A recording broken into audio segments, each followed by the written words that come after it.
प्रिय विद्यार्थियों, सुप्रभात। स्वागत आप सबका आपके अपने YouTube channel KD sir Hindi में। मैं डॉक्टर कुलदीप आज की इस कक्षा में लेकर हाजिर हूँ जयशंकर प्रसाद की सर्वाधिक महत्वपूर्ण कृतियों में से एक ध्रुवस्वामिनी नाटक के प्रमुख पात्र रामगुप्त की चारित्रिक विशेषताएं। आज का हमारा मुख्य विषय है रामगुप्त का चरित्र चित्रण। आइए शुरुआत में हम पढ़ते हैं रामगुप्त की ऐतिहासिक जानकारी और ध्रुवस्वामिनी नाटक में उनकी क्या भूमिका है उसके बारे में। रामगुप्त ध्रुवस्वामिनी नाटक का एक प्रमुख पात्र है।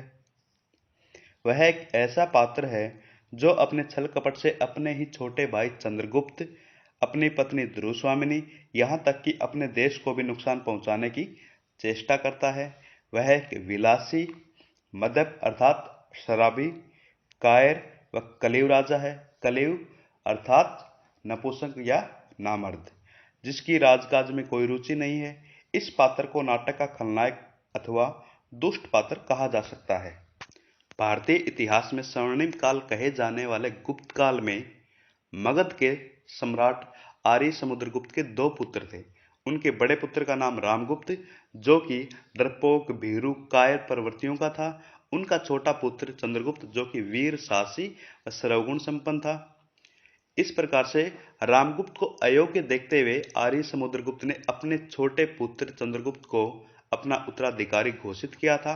किंतु गुप्त वंश के महामंत्री शिखर स्वामी व रामगुप्त के छल कपट के माध्यम से रामगुप्त सिंहासन पर बैठ गया और उसने मगध पर 375 ईस्वी से लेकर के 380 ईस्वी तक राज किया। जयशंकर प्रसाद जी ने अपने नाटक ध्रुवस्वामिनी में 375 ईस्वी से लेकर के 380 ईस्वी की अवधि को अपने नाटक में स्थान दिया है। ये तो थी रामगुप्त की ऐतिहासिक जानकारी। आइए अब हम पढ़ते हैं नाटक में उनकी चारित्रिक विशेषताओं के बारे में। कायर एवं भीरू। भीरू होता है बुजदिल। रामगुप्त एक कायर एवं भीरू राजा है। युद्ध में शत्रु का साहसपूर्वक सामना करने की उसमें क्षमता नहीं है। वह शकराज, जो कि शकवंश का राजा है, उसके द्वारा अपमानपूर्ण संधि प्रस्ताव को निर्लजता से मान लेता है। मंदाकिनी, जो कि रामगुप्त व चंद्रगुप्त की बहन है, उसके बारे में ठीक ही कहती है। जब वीरता भागने लगती है तो उसके पैरों से राजनीतिक छल छंद की धूल उड़ती है। बाहरी शत्रु के आक्रमण से भी अधिक वह ध्रुवस्वामिनी और चंद्रगुप्त से भयभीत है।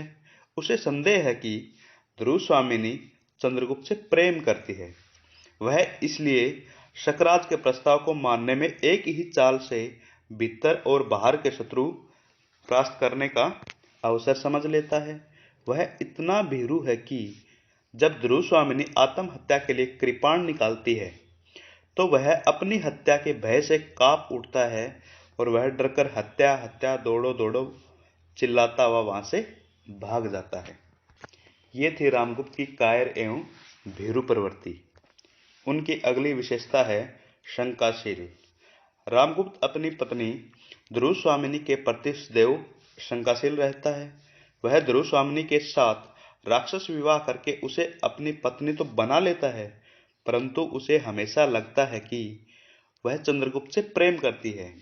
यही कारण है कि वह चंद्रगुप्त के प्रति उसके मनोभावों को जानने के लिए एक दासी खड्गधारिणी को ध्रुवस्वामिनी की सेवा में लगाता है। वह कहता भी है, आह ध्रुव देवी, उसके मन में टीस कुछ सोचकर जो स्त्री दूसरों के शासन में रहकर प्रेम किसी अन्य पुरुष से करती है, उसमें एक गंभीर और व्यापक रस उद्वेलित रहता होगा। वही तो नहीं जो चंद्रगुप्त से प्रेम करेगी, वह स्त्री न जाने कब चोट कर बैठे। इस प्रकार से रामगुप्त अपनी ही पत्नी ध्रुवस्वामिनी के प्रति बहुत ज्यादा संदेह करता है। ये थी उनकी प्रवृत्ति शंकाशील। अगला पॉइंट है निर्लज्ज। रामगुप्त एक निर्लज्ज पात्र है। लज्जा जैसा भाव उसके चरित्र में कहीं भी प्रदर्शित नहीं होता।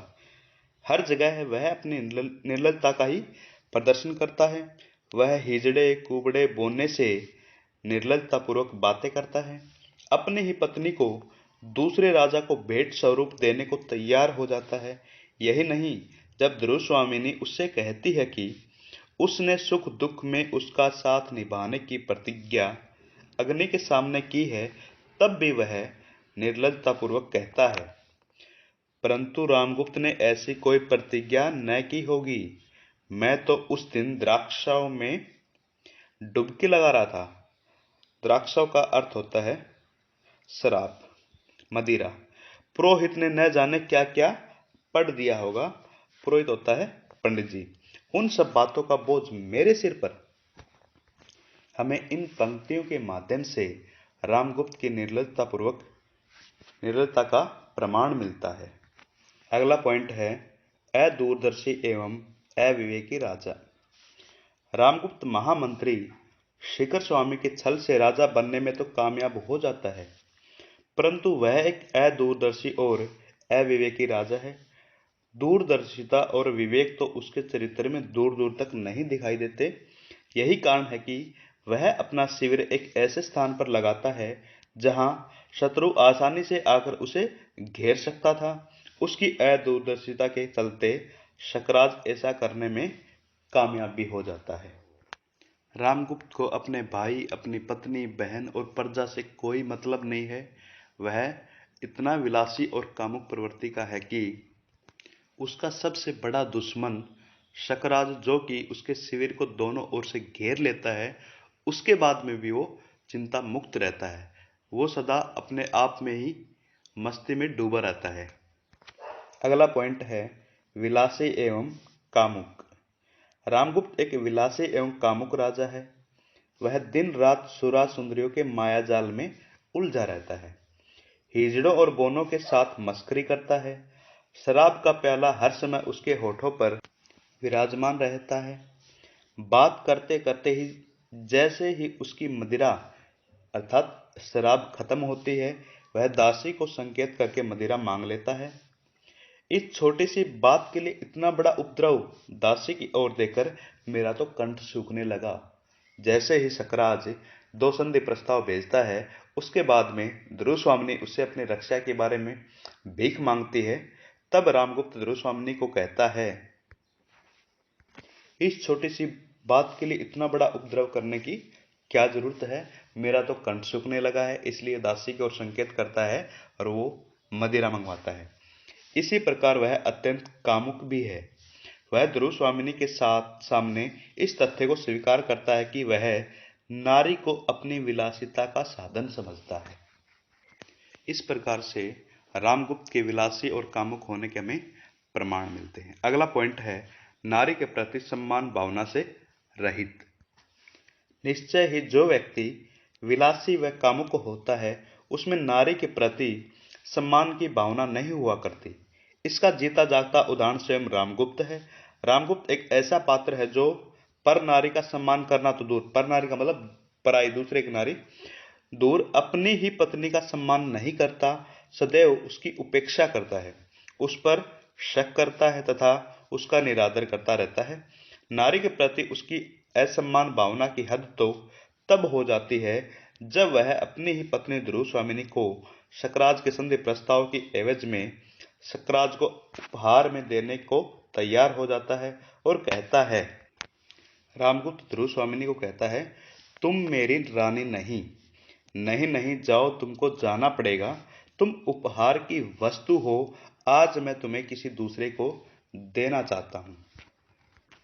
उनकी अगली विशेषता है क्रूर एवं नृशंस।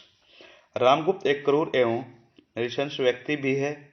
शक विजय के बाद वह शक दुर्ग में पहुंचता है तथा विद्रोहियों को बंदी बनाकर अपना राज्य निष्कंटक बनाना चाहता है। निष्कंटक का अर्थ होता है शत्रु रहित, यानी कि बाधा रहित। वह चंद्रगुप्त और सामंत कुमारों को भी बंदी बना लेता है।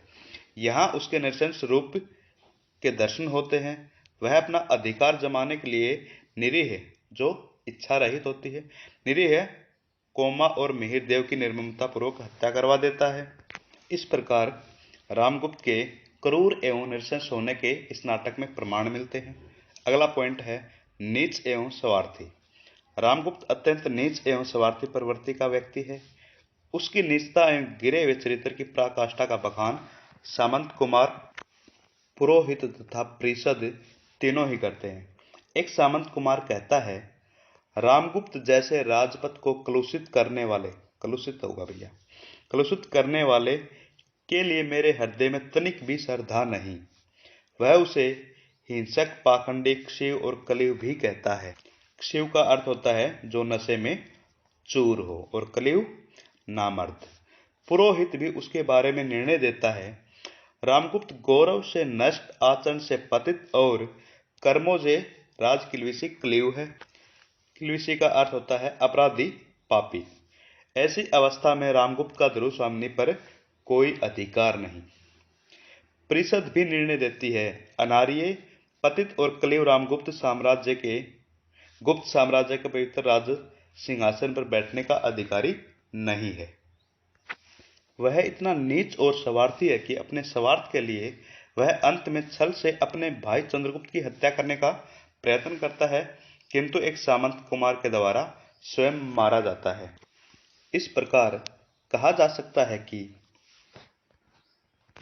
बेशक रामगुप्त मगध का शासक और ध्रुवस्वामिनी का पति होने के नाते अपने चरित्र में कुछ विशिष्टता रखता है, परंतु अपने वास्तविक रूप में वह एक अत्यंत कायर, क्लीव, भीरू, निर्लज, नीच, स्वार्थी, क्रूर, नृशंस, विलासी, कामुक व नारी के प्रति असम्मान की भावना रखने के कारण कहीं से भी ध्यान दिए जाने योग्य नहीं है।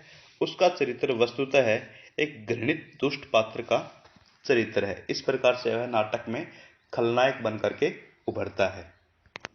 वीडियो अच्छी लगे तो लाइक और कमेंट जरूर करना।